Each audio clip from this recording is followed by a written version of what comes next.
Oameni buni, bine ați venit la Aparență și Esență. Atât anxietatea, cât și depresia, cât și celelalte afecțiuni despre care ți-am vorbit, pot fi foarte ușor abordate în cadrul unei abordări ca ale noastre. Cumva atât pacea cât și alte aspecte pe care mintea le vede ca fiind pozitive, cum ar fi iubirea, cum ar fi armonia, tot ce vede mintea pozitiv, Theta Healing-ul este una dintre metodele care te ajută să vezi că ele nu sunt undeva în afara ta. Ele nu sunt departe, nu ai un drum de parcurs, ci pur și simplu ai nevoie să limpezești apa paharului din tine pentru a le releva, pentru a le descoperi și pentru a le lăsa să se integreze de așa natură cât să-ți transforme viața.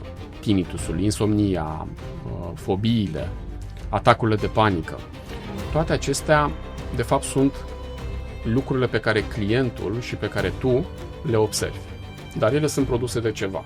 Ceea ce le produce se află la nivelul, de cele mai multe ori se află ca originea la nivelul sistemului nervos central. Biofeedback-ul este o categorie mai largă de antrenament al sistemului nervos, care include sigur și neurofeedback-ul. Biofeedback-ul, în esență, este acea intervenție care aduce echilibru între funcționarea sistemului nervos simpatic și sistemul nervos parasimpatic. Oameni buni, bine ați venit la Aparență și Esență. Astăzi vom avea un episod foarte interesant cu un domn doctor pe numele lui Alexandru Vlădășcău. Să vedem despre ce e vorba. Mulțumesc încă o dată editurii Prestige, cei care ne susțin necondiționat la fiecare episod din podcast. Om bun, bine ai venit la Aparență și Esență. Bine te-am găsit, Bogdan. Îți mulțumesc că ai acceptat invitația. Cu mare drag. Ai fost format în 6 ani în unul dintre cele mai dure spitale din România, Spitalul Clinic de Urgență Floreasca. Ai devenit chirurg într-un sistem foarte tehnic și pragmatic. Când ai simțit prima dată că medicina nu are chiar toate răspunsurile? Apoi, foarte multe semne le aveam zi de zi, dar erau semne mici. Și cumva nu am ieșit foarte ușor din paradigma asta. Adică fiind format ca medic, fiind format eminamente într-un sistem care s-a bazat pe logică și pe determinism, chiar dacă apăreau întrebări, nu le-am găsit răspunsuri și atunci, negăsindu-le răspunsuri, mi-era foarte greu să ies din respectiva paradigmă. Declicul pentru mine l-a reprezentat o experiență personală. Acolo a fost momentul în care cumva toate micile întrebări precedente s-au așezat una lângă alta și m-au îndrumat către altă cale. Apropo de asta, există un moment concret, un pacient sau o experiență personală, cum ai spus, care ți-a fisurat certitudinea asta științifică? Pe lângă experiența personală pe care am avut-o, da. Au existat foarte mulți pacienți care, dat fiind tipicul spitalului și caracteristicile lui de urgență, veneau oameni în stadii terminale. Și atunci, atât partea chirurgicală cât și partea medicală nu mai putea să-i ajute foarte mult. Maxim avea un efect de paleație.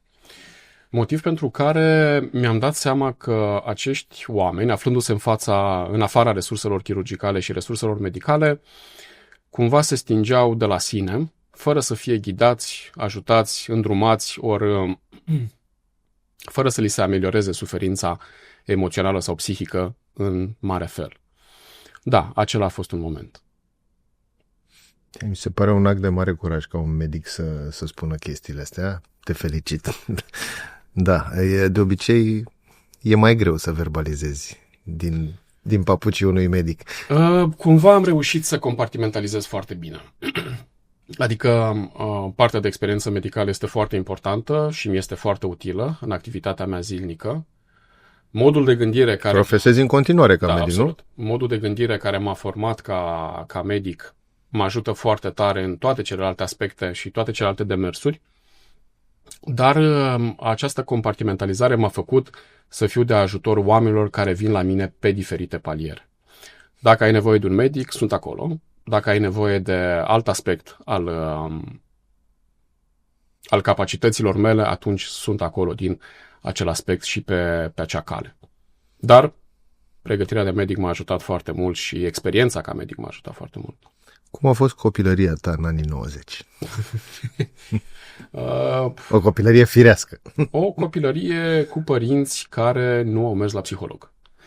Ca noi toți. Ca noi toți, da. Și atunci suntem... Că nu exista psiholog atunci. Sau da, știam nu de... exista sau nu exista sau mersul la psiholog era ușor stigmatizat. Trebuia să fii nebun ca să te duci la psiholog. Da, atunci, absolut, absolut. Abia recent, undeva poate după anii 2000-2004, perspectivele s-au lărgit și omul a înțeles că, de fapt, ajută foarte mult să vorbești despre ceea ce simți, să dai voce a ceea ce simți și, până la urmă, să vorbești despre durerea ta în demersul tău de vindecare. Ce te-a făcut să alegi chirurgia? Șansa. Cred, șansa. A fost o întâmplare. Inițial nu am vrut să aleg chirurgie, eram chitit pe altă specialitate, pe cardiologie, doar că intersecțiile au făcut așa natură încât drumul să mă îndrume către chirurgie. Inițial nu mi-a plăcut, apoi a ajuns să-mi placă, am ajuns să o înțeleg, a ajuns să îmi placă să văd rezultatul muncii mele. Și așa am ajuns, am intrat, cred că în al 11 ani de când sunt chirurg. Îți fac și eu o mică destăinuire. Mama mea și-a dorit foarte tare ca eu să fiu medic chirurg. Și mi-aduc aminte, în clasa a 4-a deja mă antrenam, făceam arte marțiale, făceam wushu, kempo în perioada respectivă și am învățat niște procedee atunci. Și mă tot băteam eu cu un coleg tot timpul în pauze. Dar eu deja știam niște procedee și am dat un pumn în nas și l-am umplut de sânge. Și ăla a fost momentul în care mi-am dat seama că eu nu pot să fiu chirurg. Din cauza sângelui. Da, da. No, Și am ajuns și acasă și am plâns că i-am făcut rău omului aluia degeaba. Că eram și sensibil de pe atunci. Eu am o vorbă. Și așa s-a încheiat cariera mea de chirurg. Eu am o vorbă. Chirurgul care nu vede o hematie într-o zi, pentru el ziua e pierdută. Că e hematia ta sau că e altuia, să fie primit. Ce e o hematie? Că nu toți știm. O celulă roșie a sângelui. Ah, ok. Mă gândeam la o plagă, nu știu de ce. Păi, din majoritatea plăgilor iese sânge și atunci. Da. Ce înseamnă de fapt să fii chirurg la Floreasca? Presiune, responsabilitate, e și traumă acolo un pic? Trauma chirurgilor sau a oamenilor? Da. E un mediu intens. E un mediu foarte intens, ca în toate spitalele, dar cu precădere în spitalele de urgență lucrurile stau ușor diferit. De ce? Pentru că atât timpul tău ca și medic, cât și timpul pacientului nu este atât de mare. Nu ai atât de mult timp la dispoziție să te gândești, să te relaxezi, să planifici operația. Pacientul, în prisma patologiilor cu care vine, fie că sunt patologii cronice acutizate, depășite, fie că sunt evenimente traumatice care îl fac să ajungă la spital, toate acestea nu îi dau pacientului timp să își revină. Și atunci, sigur că ai nevoie de o decizie rapidă. O decizie rapidă și o acțiune rapidă. Iar asta, sigur că asociază un grad de presiune atât fizică cât și emoțională semnificativă.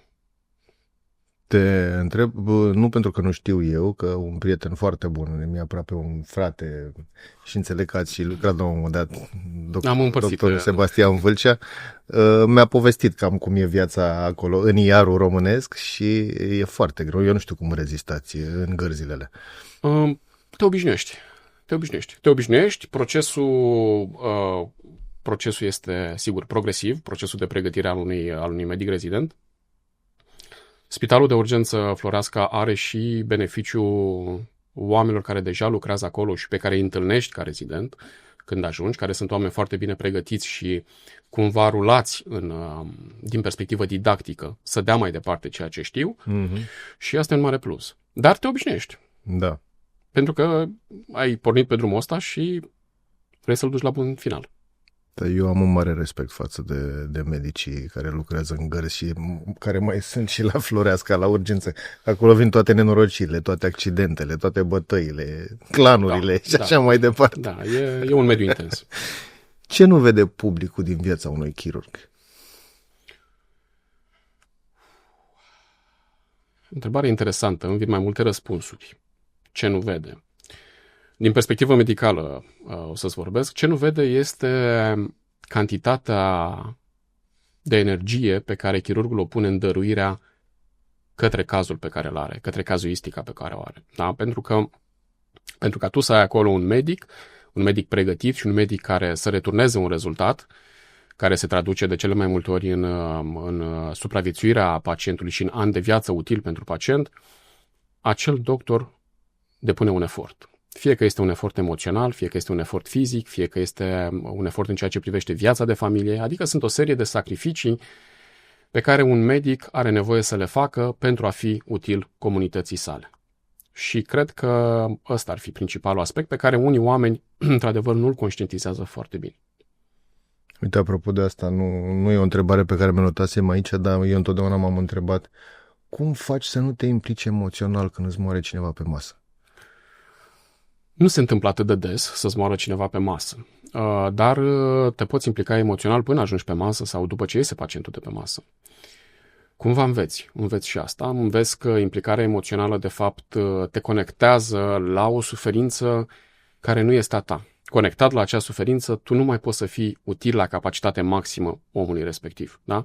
Intri în povestea lui, apar tot felul de emoții de vibrație joasă și atunci cumva, implicându-te emoțional într-un mod exagerat, empatizând exagerat, ție de fapt este posibil să-ți cadă capacitatea de a-i face bine. Și atunci înveți treptat să te deconectezi. Să te deconectezi de acele lucruri pe care nu le poți schimba pentru a depune efortul și capacitatea maximă în lucrurile pe care le poți schimba la cazul respectiv.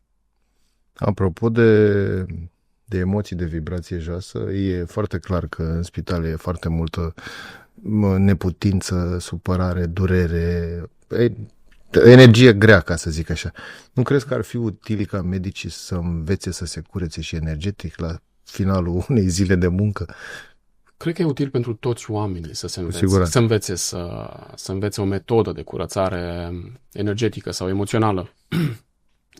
Dar, într-adevăr, pentru medici ar fi cu atât mai utilă, pentru că volumul energetic pe care îl încasează și pe care din vari motive îl reprimă sau îl suprimă, se vede la un moment dat pe corpul fizic și se vede la un moment dat în viața lor. Pentru că este foarte greu să le faci pe toate. Da, e foarte greu și să ai o viață personală echilibrată ca medic, este foarte greu să fii și tată pentru copiii tăi, soț și așa mai departe. Este foarte greu să mai fii copil pentru părinții tăi și să fii și în formă maximă la locul de muncă. Și, în general, după un anumit timp, ceva pușcă. Ceva pușcă? Da. Apropo, da. Dacă tot ai spus treaba asta, spune-mi cum ai ajuns la Alina Feder. Cum am ajuns la Alina? E fix acea experiență personală. Fiind un tip mental, am încercat toată viața să-mi rezolv situațiile aparent problematice cu mintea. Prin logică. Exact. Da. Prin logică, determinism, raționamente, până când la un moment dat mintea nu a mai găsit soluții. Cumva n-am ajuns brusc la Alina. Am cochetat la un nivel interior mai toată viața cu aspectele mai puțin văzute ale existenței noastre. Dar, repet, fiind format ca medic și având o linie eminamente logică, nu am pus în practică foarte, foarte multe lucruri din cele pe care le știam sau pe care le învățasem. Acea experiență personală în care mintea pur și simplu a patinat m-a făcut să-mi pun întrebări. Întrebările grele. Ce-i cu mine pe aici? De ce simt asta? De ce am ajuns în situația respectivă? Și ce am de făcut să merg mai departe? Triggerul principal fiind fetița mea. Pentru că, ok, când ești singur, cumva îți permiți momente de ignoranță sau momente de naivitate, dar cumva când mai este cineva care depinde de tine, ai nevoie să te miști repede și să te recalibrezi repede. Și fetița mea a reprezentat pentru mine o mare motivație. Am cunoscut-o pe doamna instructor Alina Feder. Sentimentul. Da. Am cunoscut-o pe doamna instructor Alina Feder și am început să fac terapii intuitive, terapii Theta Healing cu ea, care au fost de un real folos. Observând schimbarea, curiozitatea mea și, până la urmă, curiozitatea chiar medicală, m-a făcut să merg mai departe pe drumul ăsta și am urmat întreaga curiculă Theta Healing pe care doamna Alina Feder o predă și care poate fi găsită și pe site-ul ei, alinafeder.ro, pentru cei care sunt curioși și care rezonează cu asta sau care pur și simplu nu mai găsesc soluții cu mintea, așa cum am fost eu. Am urmat toată curicula și din acel moment s-au deschis tot felul de uși, tot felul de ferestre către noi perspective, prin care în primul rând am putut să-mi fiu de folos mie, familiei mele și oamenilor care apelau la mine, fie că apelau pe partea medicală, fie pe parte intuitiv-energetică. Ce este Theta Healing, că tot ai menționat, pe înțelesul unui om sceptic? Pe înțelesul unui om sceptic. Eu știu ce a fost, pot să spun ce a fost Theta Healing-ul pentru mine. A fost o metodă de introspecție și este o metodă de introspecție. Pentru mine este un fel de rugăciune și nu sunt în măsură poate să vorbesc despre rugăciune, dar sunt în măsură să vorbesc despre ce este rugăciunea pentru mine. Și rugăciunea am învățat și am văzut că a devenit pentru mine un mod de conectare cu acea energie superioară, care îi spunem noi Dumnezeu. Da, putem spune în multe feluri. Este acea energie care le învăluie, care le conține. Cu diferite nume, da. Care face ca totul să fie așa cum este. Deci pentru mine Theta Healing-ul a fost o formă de rugăciune. O formă de rugăciune, o formă de conectare și o formă de introspecție la cele mai profunde resorturi ale ființei tale. Și atunci afli de ce faci anumite lucruri, afli de ce ai ajuns într-un anumit punct și afli ce poți să schimbi pentru a merge mai departe într-o formă cât mai bună și cât mai utilă pentru tine și pentru cei din jurul tău. Ești bun să-mi spui și mie ce a schimbat efectiv la tine această metodă? Impactul cel mai mare pe care Theta Healing-ul l-a avut asupra mea a fost că mi s-a lărgit, aș spune treptat, dar nu i-a fost treptat, a fost destul de brutal, mi s-a lărgit perspectiva asupra vieții. Perspectiva asupra vieții, grosier vorbind, conține trecut, prezent și viitor. Și atunci, de obicei, ce se întâmplă în trecut, purtăm cu noi la un nivel profund, pentru că ne aduce niște beneficii variate, ne afectează prezentul și sigur ne determină viitorul. Și atunci, lărgirea aceasta perspective a avut legătură fix cu aspectele pe care le consideram de netrecut, pe care le consideram dureroase, pe care le consideram vicioase la mine și să le abordez. M-a făcut să le abordez. M-a făcut să le iau bucată cu bucată. Fie că era vorba despre relații, fie că era vorba despre situații, fie că era vorba despre sentimente sau emoții, fie chiar amintiri despre lucruri care s-au întâmplat în trecut și pe care le purtam în mine, ducându-mă în acest moment prezent, care la acel moment nu prea îmi convenea, abordându-le rând pe rând, vindecându-le rând pe rând, această lărgire a perspectivei de fapt s-a tradus într-o mai multă pace la nivel interior și exterior. Și atunci când ești în pace, tot ceea ce faci din altă energie și tot ceea ce rezultă din ceea ce faci are un impact mult mai mare și îți aduce o bucurie și o împlinire mult mai mari. Mie personal mi se pare că nu e nimic mai valoros decât pacea. Fără îndoială. Fără îndoială și, dacă îmi permis să adaug, cumva atât pacea cât și alte aspecte pe care mintea le vede ca fiind pozitive, cum ar fi iubirea, cum ar fi armonia, tot ce vede mintea pozitiv, Theta Healing-ul este una dintre metodele care te ajută să vezi că ele nu sunt undeva în afara ta. Ele nu sunt departe, nu ai un drum de parcurs, ci pur și simplu ai nevoie să limpezești apa paharului din tine pentru a le releva, pentru a le descoperi și pentru a le lăsa să se integreze de așa natură cât să-ți transforme viața. Cum ai integrat Theta într-o viață medicală fără să pari ereticul din sistem? Nu mai am o problemă să par ereticul din sistem, pentru că îmi dau seama că perspectiva de eretic de fapt este doar un set de convingeri și de experiențe ale celor care m-ar vedea ca pe un eretic și atunci nu mai am o problemă cu asta. Pe de altă parte, admit că ca și medic nu poți integra într-un mod plenar Theta Healing-ul la nivelul activității de zi cu zi. De ce? Pentru că nu toți oamenii rezonează cu toate lucrurile. Unii vin la tine pentru o boală a corpului fizic. Și atunci au nevoie de un medic, sigur. Dacă omul rezonează, dacă omul este deschis, poți să-i prezinți, poți să-l faci să vadă dincolo de suferința lui imediat. Dar unii oameni aleg să nu fie. Și atunci este ok. Nu e nicio problemă. O parte importantă sau un aspect, o caracteristică importantă a Theta Healing-ului este că nu reprezintă o dogmă, nu reprezintă nu e un sistem religios, nu este o sectă, nu e nimic din toate astea. Este doar o metodă profundă de introspecție. Și dacă reușești să faci omul să vadă asta, și cel mai bine poți să faci asta prin propriul exemplu, atunci jumătate de treabă este făcută și omul va fi încă și mai bine. Din perspectiva colegilor, că poate din această perspectivă mă întrebi, sigur, acolo lucrurile pot sta un pic mai dificil, cu toate că sunt foarte mulți doctori și din ce în ce mai mulți oameni care încep să-și pună întrebări și care încep să caute răspunsuri dincolo de ceea ce știu deja. Și asta este un lucru absolut minunat. La ce m-a ajutat în mod specific Theta Healing-ul sau integrarea Theta Healing-ului în practica medicală a fost să văd omul dincolo de suferința lui. Pentru că aici există un blocaj pe care unii colegi îl au, și anume, pacientul a venit cu asta, am pus diagnosticul ăsta, urmează următoarea intervenție, complicații, riscuri și așa mai departe. Merge acasă. Intră, îl operez, ies. Dar omul este mai mult de atât.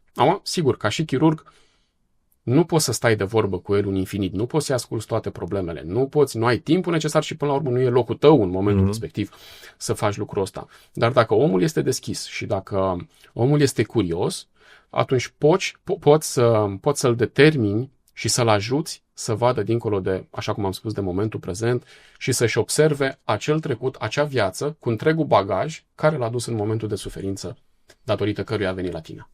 Să știi că am observat și eu în ultimul timp, cu mulți doctori am vorbit pe tema asta, că cumva acceptă și latura spirituală a vieții și înțeleg că suntem și spirit și suflet, mai ales chirurgii, pentru că unii dintre ei au avut exemple clare de near-death experiences cu pacienților care vin și spun: bă, te-am văzut de sus când mă operai și m-am întors înapoi, că mai aveam niște treabă pe aici. Da, pentru că reticența oamenilor de știință, pentru că medicii, până la urmă, sunt oameni de știință, reticența vine din lipsa dovezilor și lipsa aparentă a reproductibilității rezultatului. Alea palpabile, da. Și atunci este foarte greu să se uite într-un loc altul decât cel al determinismului. Îți fac asta, se va întâmpla aia. Da? Și asta e un lucru bun, pentru că au fost și niște ani în medicină, nu cum foarte mult timp în urmă, în care se făceau tot felul de haiducii și atunci, sigur, sistemul medical a avut nevoie să calibreze atât pregătirea medicului cât și actul medical.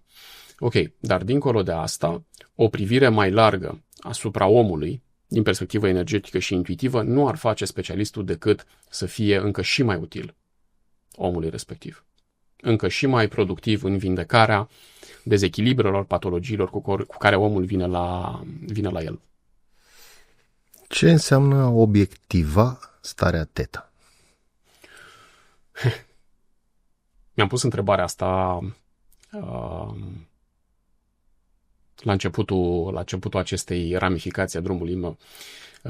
Cât făceam terapii cu doamna instructor Alina Feder, sigur, mă simțeam bine, mă interesa rezultatul, important e că mă simțeam bine, important era că fiecare zi era mai bună decât cea precedentă și atunci întrebările erau, dar limitate ca număr. Distracția a început în momentul în care am început să particip la cursurile doamnei Feder, pentru că eram medic și aveam întrebări de medic și se numește Theta Healing, nu înțelegeam de ce se numește, nu înțelegeam cu ce se mănâncă, cum adică introspecție, cum adică meditație, stai un pic să vedem ce și cum. Și am căutat, deci ar fi deja 6 ani, 5 ani, când mi-am pus întrebarea, ok, ce înseamnă Theta Healing-ul ăsta? Okay, am înțeles. Vindeci, vezi, scanezi, descarci, cureți, armonizezi, dar hai să vedem la nivel de corp. Hai să vedem ce se întâmplă aici, da. Și în colțul minții mele era mereu nevoia de, sper să găsesc un neurolog deschis, care să-l aduc la cursurile doamnei Feder și să pună egheul. Ai găsit? N-am găsit, dar am găsit altă Știu eu, alt instrument. o să vă fac cunoștință. Da. Și am zis, bun, este teta, undele teta, care se știe că sunt unde de presomn, care se știe din perspectivă științifică, neurologică, că este o stare mentală, deci undele determină o stare mentală care ajută introspecția și deschiderea subconștientului de așa natură încât să vezi blocajele care sunt acolo și să faci ceva cu ele, dar eu vreau să văd pe un ecran chestia asta. Și am avut șansa anul trecut, parte văzând și documentarul Sursa al lui Joe Dispenza, în care foarte, foarte mulți oameni de știință, dintre care unii medici, Dr. Joe, că și el e doctor, au obiectivat din perspectivă funcțională și neurologică ce înseamnă meditația, da? Și care sunt efectele ei, inclusiv prin scanare funcțională a activității cerebrale, cât și prin tot felul de alte determinări clinice și biologice la nivelul oamenilor din studiile respective. Și așa am ajuns la acest dispozitiv de pe masă, un dispozitiv absolut fabulos, inovator din foarte multe perspective și care mie mi-a permis în primă fază să îmi închei seria de întrebări vis-a-vis de Theta Healing.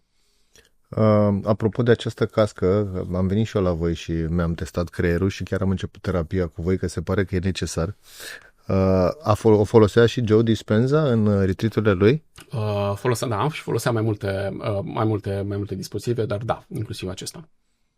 Adică putea să măsoare efectiv creierul înainte și după meditație? Și în timpul. Și în timpul. Da. Wow. Ce este brain mapping-ul și ce poate măsura el real? Brain mapping-ul este o măsurare și o cuantificare a undelor cerebrale, deci a funcționalității cortexului cerebral.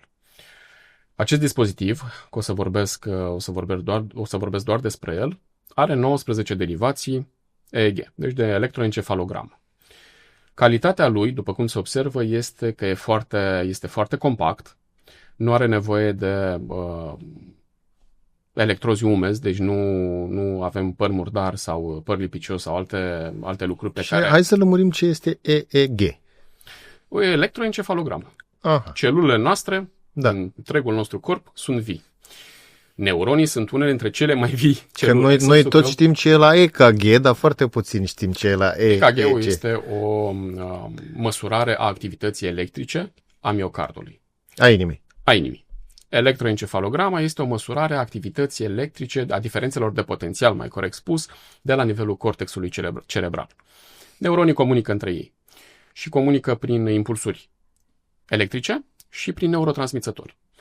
EEG-ul este un instrument prin care este observat pe un traseu, fie că este digital, fie că este fizic, este observat această activitate electrică a neuronilor, a creierului. Activitatea electrică a cortexului se împarte în 5 mari tipuri de unde, în funcție de frecvența lor. Delta, theta, alfa, beta și gamma. Sigur că creierul merge și dincolo de ceea ce se numește gamma, dincolo de 45 de Hz, dar cele 5 principale tipuri de unde sunt acestea. Ce înseamnă QEEG? Înseamnă Q vine de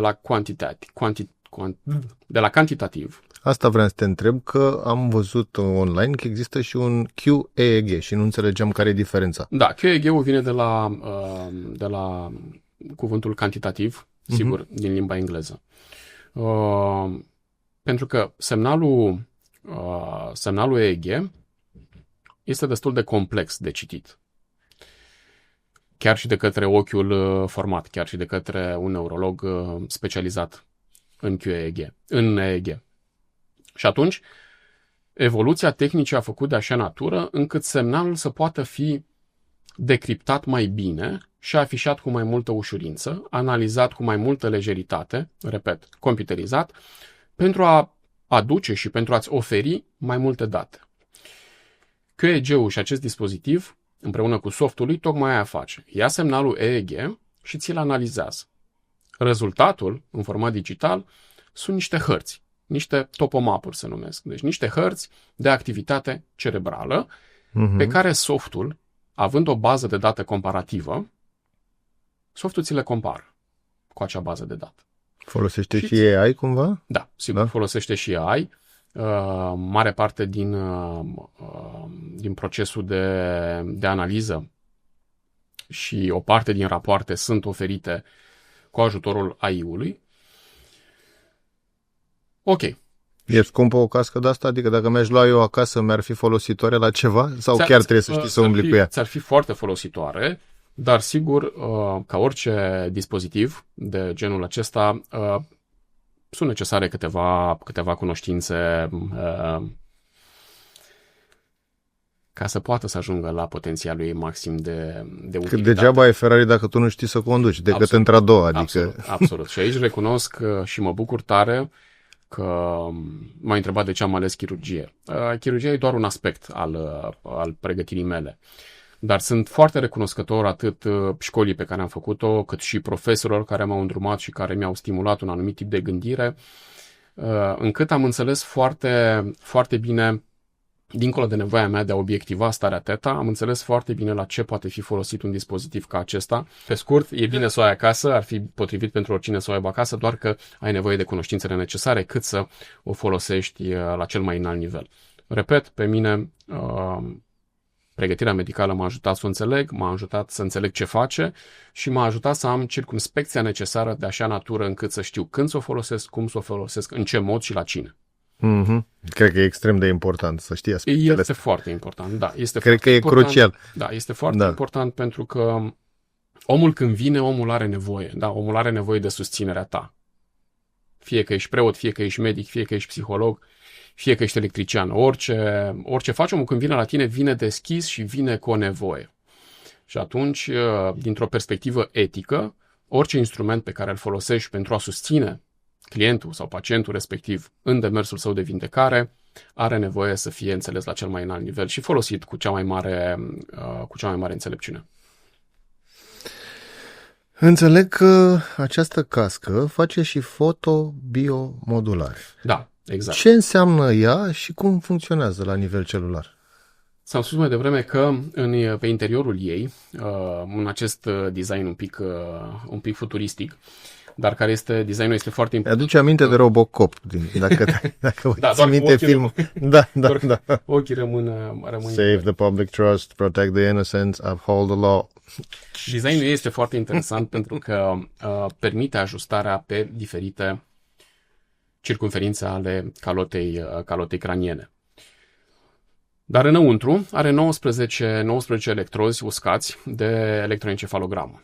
Ce este particular la ea este că în mijlocul electrozilor fiecare electrod are și o sursă de lumină LED la 850 de nanometri, care poate fi setată din aplicație, poate fi setată să pulseze de la 1 până la 45 de Hz și atunci tu acoperi toate cele 5 benzi de frecvență ale creierului. De ce este important să le acoperi? De ce este important să ai această flexibilitate în abordarea benzilor? Iar flexibilitatea nu vine doar din această capacitate de setare a frecvenței, ci vine și din faptul că fiecare electrod, fiecare LED poate să fie pornit separat și atunci specificitatea regională cu care tu poți să lucrezi este foarte mare. Poți să aprinzi toate LED-urile odată sau doar o parte, fix în zona în care clientul are nevoie.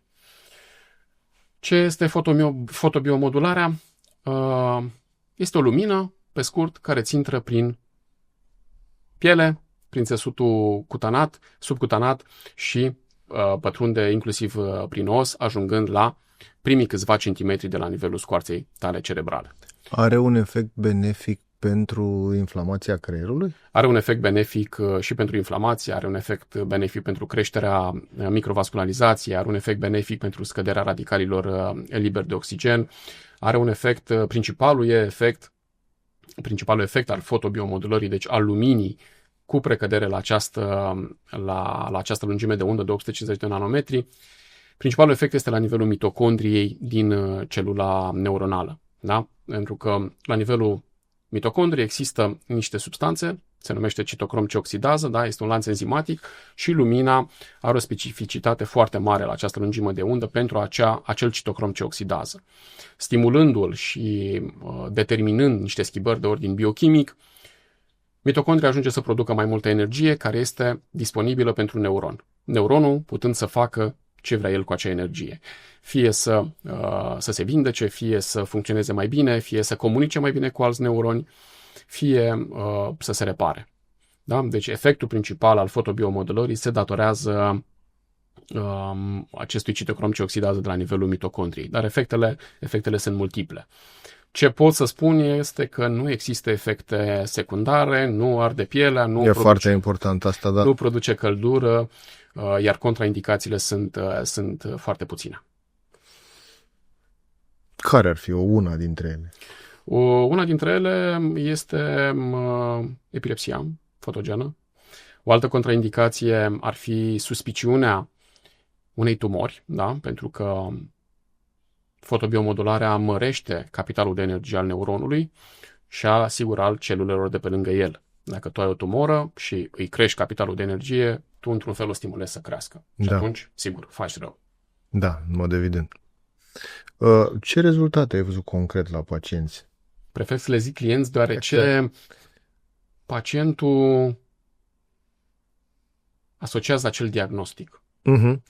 Și dacă el este client, atunci vine la mine și eu îi pun la îndemână căile prin care pot să-l susțin și practic prin care nu-l consider un om bolnav. Nu-l consider un om bolnav. Asta e ideea, da. Și atunci oamenii care vin cu tot felul de dezechilibre, sigur, am observat schimbări, unele dintre cele mai surprinzătoare pentru mine. Odată o ameliorare a stării de bine.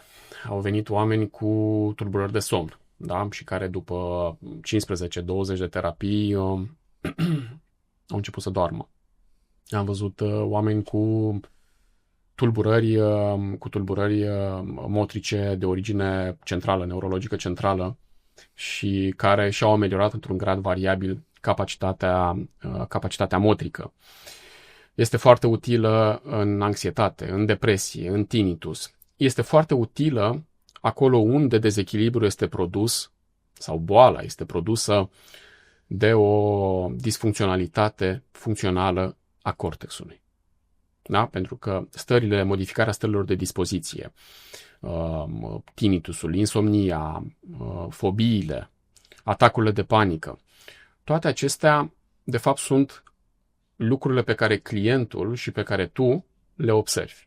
Dar ele sunt produse de ceva. Ceea ce le produce se află la nivelul, de cele mai multe ori, se află ca origine la nivelul sistemului nervos central. Și a modului și a tiparelor lui de funcționare.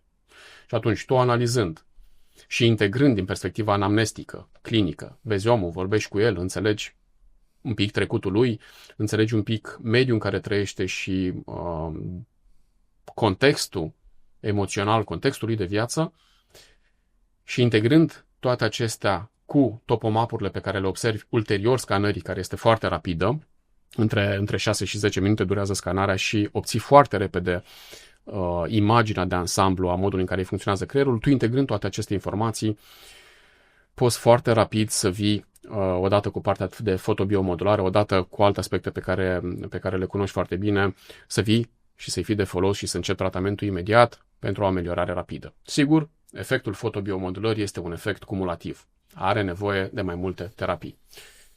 Cam la ce interval ar trebui făcute aceste terapii? Am avut clienți cu care am făcut în fiecare zi. Deci se poate face și în fiecare zi. Se poate face în fiecare zi. Efectele secundare, dacă există, au legătură poate sau se pot traduce într-o ușoară agitație, poate mici dureri de cap, nimic semnificativ și oricum trec foarte rapid. Dar când dezechilibrul este foarte intens, când durează de foarte mult timp, când regiunea creierului este ca arie mare, atunci am considerat oportun la acești clienți intervențiile zilnice, terapiile zilnice. De ce? Pentru a fi de folos cât mai repede și cât mai bine. Sigur că și aici ai nevoie de un pic de circumspecție ca și terapeut, pentru că dacă exagerezi, din punct de vedere științific și al efectului fotobiomodulării, o exagerare ca frecvență sau ca intensitate poate să nu aducă rezultatul scontat. Deci ai nevoie de o calibrare foarte bună în timp și o dozare foarte bună a timpilor de stimulare în așa natură încât să atingi acel interval de beneficiu maxim. Dar cel puțin de 2-3 ori pe săptămână ar fi indicat. O să-ți istorisesc o mică povestioară. Acum câțiva ani de zile, aproape 5, un prieten de-al meu a constatat că copilul lui e diagnosticat cu spectru autist și ADHD și m-a rugat să întreb prin străinătate, că la noi încă nu prea se știa foarte mult despre tratament și l-am contactat pe un prieten care stă în New York și care pur întâmplător fusese foarte bun prieten cu unul dintre cei mai mari neurochirurgi din lume. Copilul de care vorbim avea 2 ani jumate, ceva de genul ăsta, diagnosticat aici în România și medicul respectiv a spus: sunt tâmpiți, n-ai cum să pui acest diagnostic la vârsta asta, în primul rând trebuie să-i faci un brain mapping. Noi nu știam ce e la brain mapping în România atunci. Și ăsta nu se poate face sau nu e concludent până la 3 ani de zile. Eu am mai văzut dispozitive care fac brain mapping sau neurofeedback, dar nu arătau așa ca o navă spațială. Spune-mi ce face această cască diferit de celelalte dispozitive. Cel mai important aspect inovator al ei este acela că integrează într-o singură formă, într-un singur format, 3 capacități. Una, de scanare inițială, de acel QEEG, apoi fotobiomodulare, care poate fi începută imediat, și sigur are și capacitatea de înregistrare în timp real a EEG-ului pentru a fi folosită în timpul ședințelor de neurofeedback. Asta este cel mai important aspect din perspectiva integrării acestor capacități. Sigur, forma, sigur, greutatea, are 1 kg și 200 de grame, deci este ușor de tolerat, chiar și de către copii mai mici. Scanarea este foarte rapidă. Pentru doamnele cu părul frumos există o certitudine că nu plecăm de acolo cu gel pe păr sau cu părul lipid, da? Pentru că scanarea nu are nevoie ca electrozii să fie umectați, are nevoie doar să fie într-un contact intim cu pielea scalpului, ceea ce este foarte facil, pentru că ei sunt sub formă de niște perișori care răsfiră firele de păr și astfel contactul este asigurat. Ce înseamnă neurofeedback în practică? Creierul balează între cele 5 tipuri de frecvențe pe care ți le-am menționat. El nu lucrează doar pe una. Da? Comunicarea interneuronală, comunicarea neuronală sinaptică nu se face pe o anumită bandă, ci pe toate benzile în proporții diferite. În momentul în care clientul sau terapeutul sau medicul identifică un dezechilibru, scanarea ne arată care este tiparul dezechilibrant. Da? Și vezi ce preponderență este acolo unde nu ar trebui să fie. Acum, creierul este un organ polimorf. Ceea ce numim normal pentru mine nu este normalul pentru tine.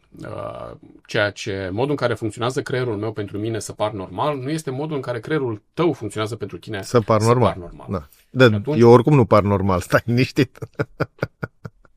Și atunci, tiparele de funcționare care determină normalitatea pe de-o parte sau un anumit dezechilibru, cum ar fi anxietatea pe de altă parte, nu sunt neapărat identice între noi sau între două creiere.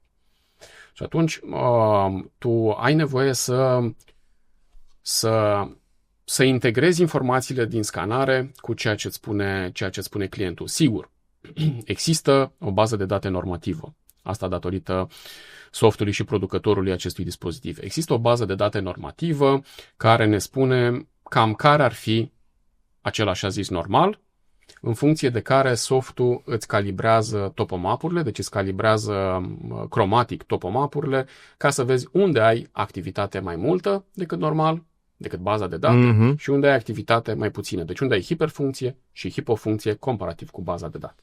Bun. Acum, neurofeedback-ul ce face? Neurofeedback-ul antrenează acea capacitate și acea regiune din toate benzile astea de frecvență pe care tu vrei să o antrenezi. Adică să ce targetat unde ai problemă. Exact. Da. Tu ai nevoie să te odihnești. Bun. te uiți la capacitatea de relaxare a omului respectiv, da? Te uiți la funcționalitatea în banda teta. Omul are nevoie să se pregătească pentru un examen sau are nevoie să-și crească performanța cognitivă într-o anumită direcție. Sigur, te uiți la benzile rapide.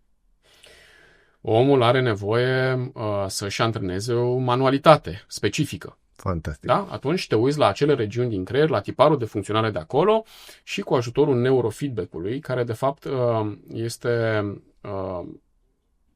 este o antrenare, e o păcălire treptată a creierului. Poate nu e cel mai bun cuvânt, păcălire. Este e o antrenare repetitivă a creierului, de așa natură încât să-l vezi că dacă stă în banda de frecvență unde tu dorești, aliniat la intenția clientului, el primește o recompensă. Recompensa poate să fie vizuală, recompensa poate să fie auditivă. Creierului și nouă tuturor ne place să primim recompense. Și atunci când creierul vede, ok, uite că dacă lucrez în limitele pe care mi le-a pus terapeutul, o să primesc recompense. Se colorează imaginea, jocul începe să curgă, sunetul merge mai departe. Da? În momentul ăla creierul învață să-și păstreze acea scurtă sau acea îngustă, acel spațiu îngust de frecvență, de așa natură încât să primească recompensă. Iarăși efectul este cumulativ. Omul se ridică și învață să-și atingă singur starea respectivă, banda aceea de frecvență care îl ajută și care este de folos în demersul lui, în intenția lui, și treptat nu mai are nevoie de neurofeedback. Poate cineva să-și antreneze creierul ca pe un mușchi? Da, absolut. Este fix ca un mușchi. Este fix ca un mușchi și avem o uzină extraordinară între urechi și avem un instrument grozav al evoluției între urechile noastre care ne poate aduce ridicarea sau căderea. Îmi place să văd creierul ca un instrument. Mușchiul este la rândul său un instrument. Mușchiul te face să mergi din punctul A în punctul B, să duci paharul la gură sau mâncarea. Creierul e un mușchi mult mai interesant, pentru că acest creier te face să navighezi într-o realitate cumva infinită. Și da, poate fi antrenat ca un mușchi, da, poate fi eficientizat, fix așa cum poate fi eficientizat și un mușchi, numai că beneficiile pe care echilibrarea funcționalității cerebrale la aduce sunt net superioare și mult mai multe decât în cazul unui mușchi. Wow! Zi-mi de ce ai denumit proiectul Harta Creierului. Bun. Am denumit proiectul Harta Creierului, puteam să mă opresc la Harta Creierului, nu? El este un proiect pentru că sunt în jurul meu oameni care mă susțin și care participă activ la acest proiect.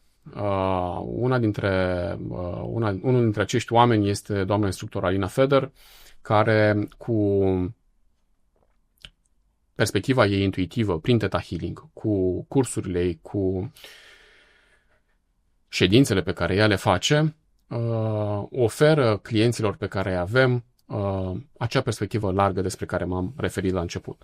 Pe lângă Theta Healing avem și un colaborator, fiul Alinei, Paul Feder, care vine cu expertiza pe Emotion Code și Body Code. Ce înseamnă pentru tine abordare holistică?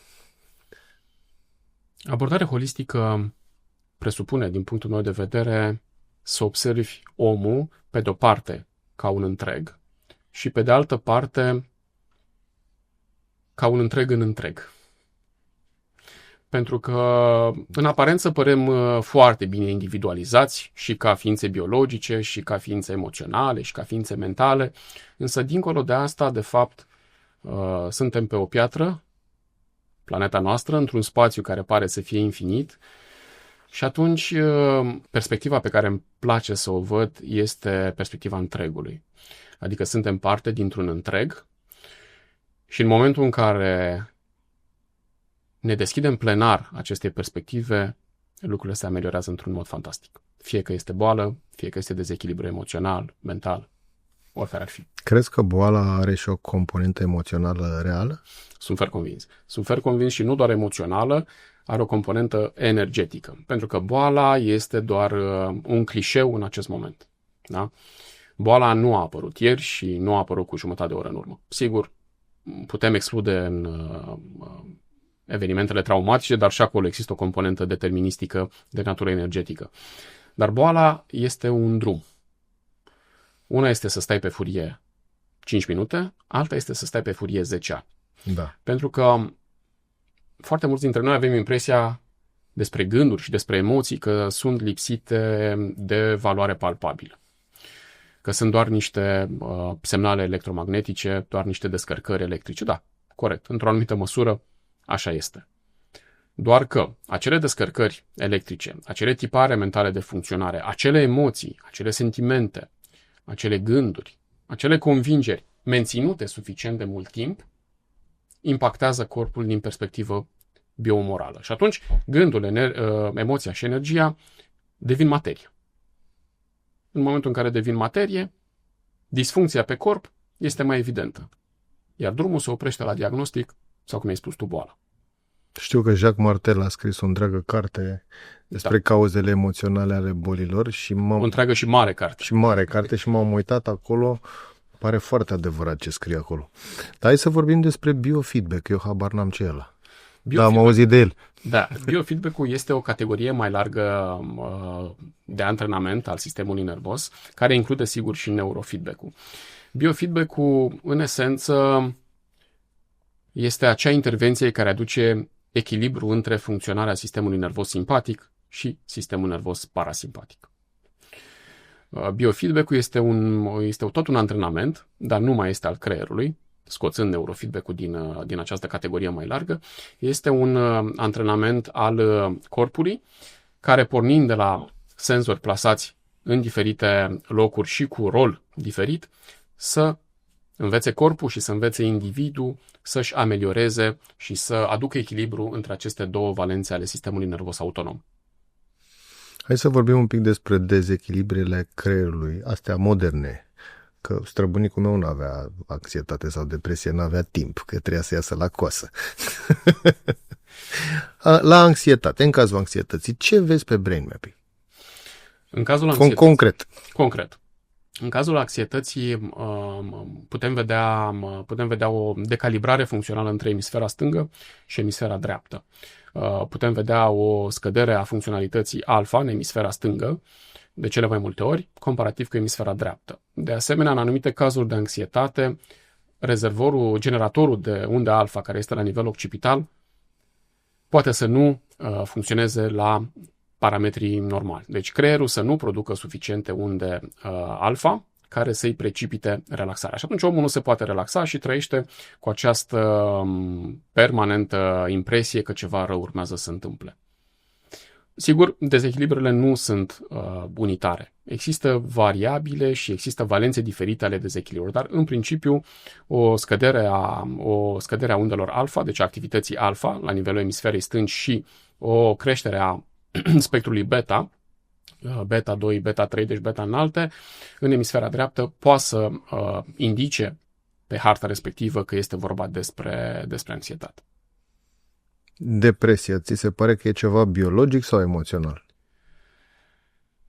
Depresia poate să ajungă să fie biologică, da, poate să ajungă să fie o afecțiune biologică, dar până la biologie, ea este o afecțiune funcțională.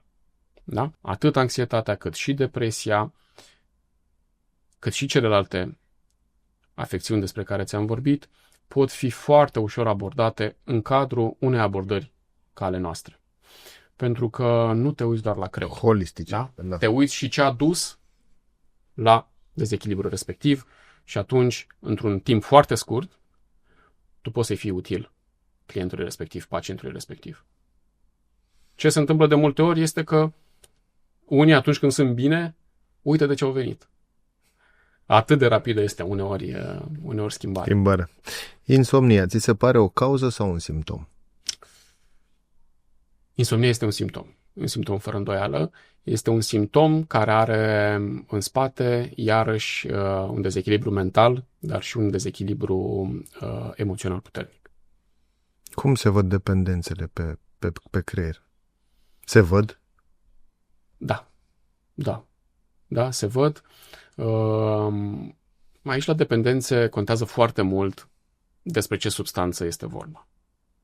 Pentru că dependențele includ foarte multe substanțe, dar și foarte mulți factori, pentru că poți să ai dependență de droguri, poți să ai dependență de tutun, poți să ai dependență de alcool, sigur că și ele sunt tot droguri, dar poți să ai dependențe de anumite persoane, poți să ai dependențe de anumite idei, poți să ai dependența de a avea mereu dreptate.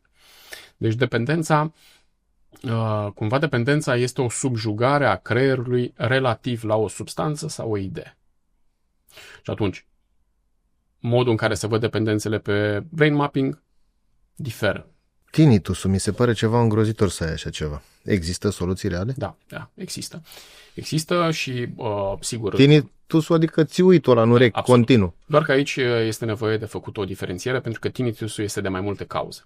Dacă cauza determinantă a tinnitusului este la nivelul sistemului nervos central sau ariilor auditive principale și secundare, sigur, cu ajutorul fotobiomodulării, echilibrarea funcționalității de la nivelul acelor arii pot precipita scăderea în intensitate și chiar dispariția tinnitusului. Dacă ar veni la tine un pacient care nu are doar o boală, ci o pierdere de sens, ce îi spune ca om, nu ca medic? Că nu avem nevoie de sens pentru a trăi. Dacă sensul vieții este exterior vieții, nu e sensul adevărat. Sensul vieții este viața însăși. Și indiferent de ce faci, indiferent de ce ești, viața ta are sens. Așa spunea și Sadhguru. Să știi. Da, o salutăm. Astăzi ești mai mult chirurg sau mai mult ghid? Nu sunt nici ghid, nu sunt nici chirurg, pentru că acestea sunt doar etichete care mă pot bloca în a fi de folos omului. Sunt doar un om care pot fi de folos sau nu. Un bun, minunat. Mulțumesc că a fost o discuție fantastică. Mulțumesc. Mulțumesc și editurii Prestige, cei care ne susțin la fiecare episod din Aparență și Esență. Doamne ajută!